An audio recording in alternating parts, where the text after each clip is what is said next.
तो ये chief minister साहबा का इख्तियार है, वो चाहें जब चाहें वो अपनी एक कैबिनेट में एक्सटेंशन कर सकती हैं। तो इस हवाले से उन्होंने कह दिया होगा ये कुछ इतनी बड़ी बात नहीं है जिस पर सवाल किया जाए। तो ये उनका बुग़्ज़ और तकलीफ और जलन है, उसका तो जलन का इलाज तो हकीम लुकमान के पास भी नहीं था, तो उसको इलाज तो मैं कर नहीं सकती। मैं और मेरा डिपार्टमेंट जो है हम जाते हैं गली गली दरवाजा दरवाजा लोगों का खटखटा के बताते हैं कि जी चीफ मिनिस्टर ने ये किया, यही तरीका होता है ना।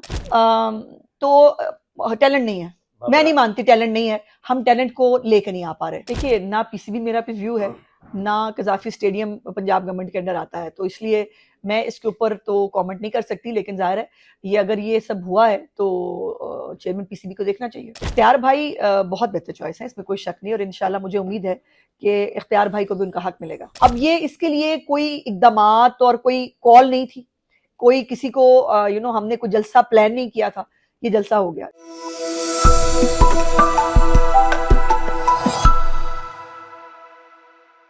जी बहुत शुक्रिया। देखिए ज़ाहिर है पंजाब के अंदर 40 महकमे हैं और इस वक्त 18 गुजरा है और सबके पास 2-2 3-3 महकमे हैं। तो ये चीफ मिनिस्टर साहबा का इख्तियार है, वो चाहें जब चाहें वो अपनी एक कैबिनेट में एक्सटेंशन कर सकती हैं। सो अब वो कब करती हैं ये फैसला उन्होंने करना है। कितने गुजरा नई काबीना में शामिल हो रहे हैं? मैंने कहा कि ये फैसला उन्होंने अभी करना है, अभी ऐसा किसी फैसले की इत्तला मेरे पास नहीं है, वो जब कोई फैसला फरमा लेंगी मैं तभी बता सकती हूँ आपको। अच्छा, 1 साल में कारकर्दगी के ऊपर इश्तिहारात आए, उसके ऊपर राना सनाउल्लाह ने कहा कि मरियम औरंगजेब इसकी जिम्मेदार है, हालांकि वजारत इत्तलात आपके पास नहीं जिम्मेदार नहीं, उन्होंने कहा मैं पूछूंगा, मैंने देखा है वो क्लिप। वो राना सनाउल्लाह मरियम औरंगजेब को क्यों कह रहे हैं? इत्तलात की मिनिस्टर आप हैं। नहीं वाकई को मुझे पूछना चाहिए था, इसमें कोई दूसरी राय नहीं। लेकिन वो सीनियर मिनिस्टर है, जाहिर है जो वो हम सबकी सीनियर है, तो इस हवाले से उन्होंने कह दिया होगा ये कुछ इतनी बड़ी बात नहीं है जिस पर सवाल किया जाए। बार बार ये सोशल मीडिया पे चल रहा है कि मरियम औरंगजेब का उन्होंने पूछा, उनसे एंकर ने सवाल किया कि वजारत इत्तलात तो उस्मा बुखारी देखी। वो एंकर काफी मेहरबान है मुझ पे आजकल, कोई बात नहीं, इट्स ओके। उन्होंने कहा और फिर राना सनाउल्लाह ने कहा मुझे पता है, मरियम औरंगजेब से मैं पूछूंगा। जाहिर है वो सीनियर मिनिस्टर है ना, हर फैसला उनकी जो है वो मुशावरत से उससे होता है, इस हवाले से उन्होंने कहा होगा। लेकिन उन्होंने जिसने पूछना मुझसे पूछ लें। कितने के इश्तिहारात दिए आप लोगों ने? ये बताएंगे आपको जब इसकी पूरी जो है वो करके, जितने भी इश्तिहारात दिए वो चीफ मिनिस्टर साहबा की कारकर्दगी से काम थे। और जो इश्तिहारात दी उसको एक तनकीद हुई, और जिन लोगों के आपने सोशल मीडिया के ऊपर बताया कि ये लोग तारीफ कर रहे हैं, उनके वर्कर्स को तनख्वाहें नहीं दी गई थी, क्या कहेंगे? किसको? शामी साहब के अखबार को, उसमें कई वर्कर्स ने अदालत में चैलेंज भी किया हुआ है कि उन्हें तनख्वाहें नहीं मिलती। इसी तरह बाकी चैनल अखबार, देखिए ये तो आप लोगों ने इसका इंश्योर किया कि? देखिए बात यह है कि इश्तिहारात के ऊपर तनकीद जो है वो एक पॉलिटिकल पार्टी के दिल जलों ने, और जो उनके पेरोल के ऊपर ये ट्यूमर है उनको ज्यादा तकलीफ थी, उनका ट्यूमर काफी उछल रहा था इश्तिहारात देख के। तो ये उनका बुग़्ज़ और तकलीफ और जलन है, उसका तो जलन का इलाज तो हकीम लुकमान के पास भी नहीं था, तो उसको इलाज तो मैं कर नहीं सकती। मुझे ये बताइए कि आज के इस दौर में मेरे पास क्या तरीका है। मैंने चीफ मिनिस्टर की 1 साल की कारकर्दगी आवाम को बतानी है, वो ज़ाहिर आवाम के लिए काम कर रही है, आवाम को पता होना चाहिए। मैं कोई कबूतर जो है वो हायर करूं, उनके मुंह में एक एक जो है वो चिट्ठी डालूं, लोगों के घरों पे फिकवाऊं कि जी ये देखें चीफ मिनिस्टर ने ये किया है, या मैं और मेरा डिपार्टमेंट जो है हम जाते हैं गली गली दरवाजा दरवाजा लोगों का खटखटा के बताते हैं कि जी चीफ मिनिस्टर ने ये किया, यही तरीका होता है ना कि आपने उसको पब्लिसाइज करना मेरी जिम्मेदारी है। चीफ मिनिस्टर की जो इक़दामात हैं वो आवाम तक पहुंचाना मेरी रिस्पॉन्सिबिलिटी है, मैं अपना काम कर रही हूँ। मोहसिन नकवी के हवाले से क्या कहेंगी? मोहसिन नकवी चेयरमैन पीसीबी हैं और तो क्या कहूँ मैं इसमें? टीम हार गई। नहीं इसमें चेयरमैन का क्या कसूर है, लेकिन ये जरूर है कि चेयरमैन साहब को अब गधे और घोड़े में जो है ना वो पहचान करनी चाहिए। जो लोग परफॉर्म नहीं कर रहे वो उनको टीम में नहीं होना चाहिए। लेकिन हैरत की बात यह है कि हम ग्रुप स्टेज पे वर्ल्ड कप में से भी बाहर आ गए थे, कुछ नहीं हुआ, और अब हम चैंपियंस ट्रॉफी हमारे मुल्क में थी, 19 को शुरू हुई, 23 को बाहर हो गए, हम खत्म हो गई। सो ये उसके बाद भी अभी जो है वो मुझे तो कुछ नजर नहीं आ रहा। ये इस तरह से जो फॉर ग्रांटेड लेने वाली बात है ना, मुल्क को, मुल्क के लोगों को, उनके सेंटिमेंट्स को, यानी हम हर एक बॉल के साथ हम रोते हैं, हर एक बॉल के साथ हम इंजॉय करते हैं। तो ये कोई 12-13 लड़के नहीं खेल रहे होते, पूरी पूरी कौम खेल रही होती है, पूरी कौम एसोसिएटेड होती है इसके साथ। और लेकिन अल्लाह जाने मतलब परफॉर्मेंस कहाँ चली गई, क्या बॉलर्स को जो है बॉलिंग करनी भूल गई है, जो हमारे बैटर्स हैं उनको बैट पकड़ना भूल गया है। वही पिच इतनी मुश्किल हो जाती है हमारे लिए, अगले जो है वो आके उठा उठा के बॉल बाहर फेंकते हैं। तो सर्जरी की जरूरत है टीम के अंदर? मैं तो कहती हूँ कि 1 साल के लिए जो है ना वो कम से कम तमाम जो इवेंट्स हैं उनको पोस्टपोन करके एक टैलेंट हंट जो है वो होना चाहिए। हमारे पास टैलेंट की कमी नहीं है, ये जो कहते हैं ना टैलेंट है ही नहीं, मैंने बहुत सारे जो साबिक हैं जो बाहर बैठे होते हैं उनको कुछ ज्यादा फिर वो तनकीद वो ज्यादा कर रहे होते हैं। अपने दौर में बंदा उनसे उनकी परफॉर्मेंस पूछे तो फिर एक और बात है। तो टैलेंट नहीं है, मैं नहीं मानती टैलेंट नहीं है, हम टैलेंट को लेकर नहीं आ पा रहे। बाबर आजम के हवाले से क्या कहें, उन्होंने तो कमर्शियल किया, डाटा बहुत है ना, बहुत डाटा जी, डाटा ही लेके बैठ गए हम, बस हमारे पास डाटा ही रह गया, चैंपियन ट्रॉफी चली गई। कमर्शियल करते हैं लेकिन फोकस बाकी सब कुछ करते हैं, पार्टी भी करते हैं, इश्तिहारात भी करते हैं, करें, मुझे तराज नहीं है, लेकिन वो परफॉर्मेंस में भी नजर आना है। अभी विराट कोहली सबसे ज्यादा महंगा क्रिकेटर है, वो सबसे ज्यादा जो है वो पैसे लेता है इश्तिहारात की, उसकी कारकर्दगी देखे ना, उसकी कारकर्दगी में फर्क नहीं पड़ रहा ना, तो इनकी भी कारकर्दगी में फर्क नहीं पड़ना चाहिए। बट बात यह है कि हमें सब कुछ करना है सिवाय अपने क्रिकेट पे काम करने के, तो फिर क्या हो सकता है। गद्दाफी स्टेडियम के हवाले से बताइएगा कि सोशल मीडिया और वैसे मेन स्ट्रीम मीडिया पे भी चला कि लीक हो गया पानी, पहली बारिश की वजह से तमाम पोल खुल गए, तो इस हवाले से क्या कहेंगे, लूप होल्स क्यों रखे गए? देखिए, ना पीसीबी मेरा पे व्यू है, ना गद्दाफी स्टेडियम पंजाब गवर्नमेंट के अंडर आता है, तो इसलिए मैं इसके ऊपर तो कमेंट नहीं कर सकती, लेकिन जाहिर है ये अगर ये सब हुआ है तो चेयरमैन पीसीबी को देखना चाहिए।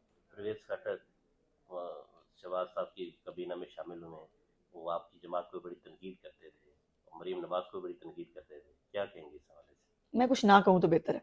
बताना चाहिए, आप लोग क्रिटिसाइज करते रहे हैं, तीली पलवान आप कहती थी, तो अब कैसे देख रहे प्रवेश खट्टर को कबीना में देख? मैंने कहा ना कि इस पे मैं ना कुछ कहूँ तो बेहतर है। मना किया गया? नहीं, मना करने वाली इसमें क्या बात है, लेकिन नहीं, मुझे ठीक है, अब एक लीडरशिप ने फैसला किया है, उनको कैबिनेट में शामिल किया है इत्तेहादी के तौर के ऊपर, ठीक है, फाइन, वो उनका फैसला है, ये पंजाब से रिलेटेड नहीं है, इसलिए इस पर मैं कमेंट क्यों करूं। इंतजार वाली बेहतर चॉइस नहीं थी प्रवेश खट्टर की जगह? इख्तियार भाई बहुत बेहतर चॉइस है, इसमें कोई शक नहीं, और इंशाल्लाह मुझे उम्मीद है कि इख्तियार भाई को भी उनका हक मिलेगा। हुज़ैफा रहमान के हवाले से क्या कहेंगे, वो भी वज़ीर आज़म के मामले में? अब मैं एक एक मुआवने खुसूसी पे मेरा कमेंट करना जरूरी नहीं है, वज़ीर आज़म ने अपने लिए एक टीम डिसाइड की है और वो समझते हैं कि इस टीम के साथ जो है वो बेहतर काम हो सकता है, तो ये उनका इख्तियार है। मरीम नवाज और नवाज शरीफ ने एमपीएस के साथ मीटिंग की है हर डिवीजन की, उसमें क्या डिसाइड हुआ कि जलसे करने जा रहे हैं नवाज शरीफ या सिर्फ कारकर्दगी का जायजा लिया गया? नहीं, हर तरह की ज़ाहिर सियासी गुफ्तगू जो है वो मियाँ नवाज शरीफ साहब जो है वो करते रहे हैं, पल्स पूछते रहे हैं, चीफ मिनिस्टर के जो इकदामात हैं, जो इनिशिएटिव्स हैं, उसके ऊपर लोगों का फीडबैक क्या है, इसके ऊपर वो राय लेते रहे हैं सबसे बैठकर, और यकीनन मियाँ नवाज शरीफ साहब ही बैकबोन हैं इस पार्टी की, और जब आप गवर्नमेंट में होते हैं तो आपकी ज़्यादा तवज्जो गवर्नमेंट साइड पे होती है, आपको लोगों को डिलीवर करना होता है, खाली जलसे करके वादे करना मेरी क़यादत का जो है वो कभी भी वो नहीं रहा। हम काम करने वाले लोग हैं, काम करने पे बिलीव करते हैं। सो इंशाल्लाह ताला मियाँ साहब आपको आइंदा भी आगे बहुत प्रोएक्टिवली अपना रोल अदा करते हुए नजर आएंगे। अभी आपको मीडिया पे सामने नजर नहीं आते तो आपको लगता है कि शायद वो एक्टिवली काम नहीं कर रहे।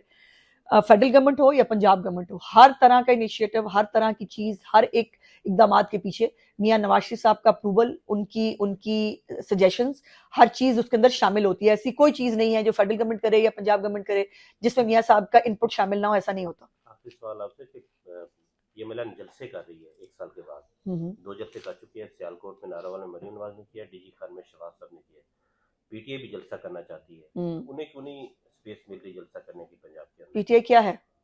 जमात है, नो, जमात। ये आपको लगता है?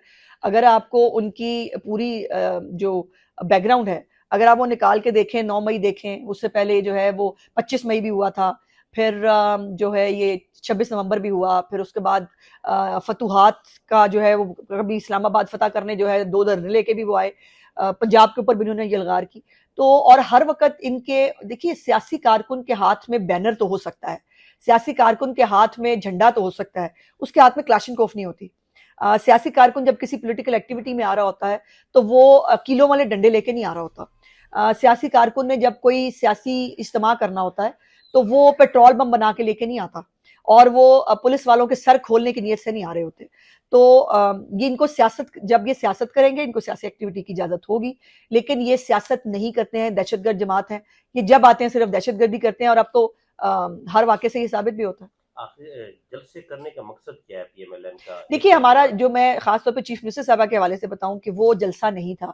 मैं भी जब पहुंची तो मेरे लिए बहुत खुशगवार हैरत थी कि वहां पे एक जलसे का माहौल था। जो वहां पर सड़कों का इफ्तिताह था और अगर आपने देखा हो कि चीफ मिनिस्टर साहबा ने स्टेज पे जाकर सबसे पहले जो है वो प्लाक ही जो है वो किया, अनवील किया कि वहां पर 2 सड़कों का जो इफ्तिताह है वो वहां करना था। अब वो इफ्तिताह की उसके ऊपर इतना बड़ा जलसा जो है वो वहां पर ऑर्गेनाइज हो गया और जो जलसा गाह के अंदर था वो तो था ही था, जो जलसा गाह के बाहर पूरा शहर जिस तरह से बाहर था, दोनों साइडों पे सड़क के जिस तरह से लोग बाहर निकले हुए थे। अब ये इसके लिए कोई इकदामात और कोई कॉल नहीं थी, कोई किसी को हमने कोई जलसा प्लान नहीं किया था, ये जलसा हो गया। इसी तरह प्राइम मिनिस्टर साहब जो हैं उन्होंने डीजी खान के अंदर वो भी अपने तरक्याती जो मंसूबे हैं उसके लिए गए थे और वहां पर भी जो है वो लगारी खानदान जो है उन्होंने ये एक जलसा टाइप की एक एक्टिविटी वहां प्लान कर ली।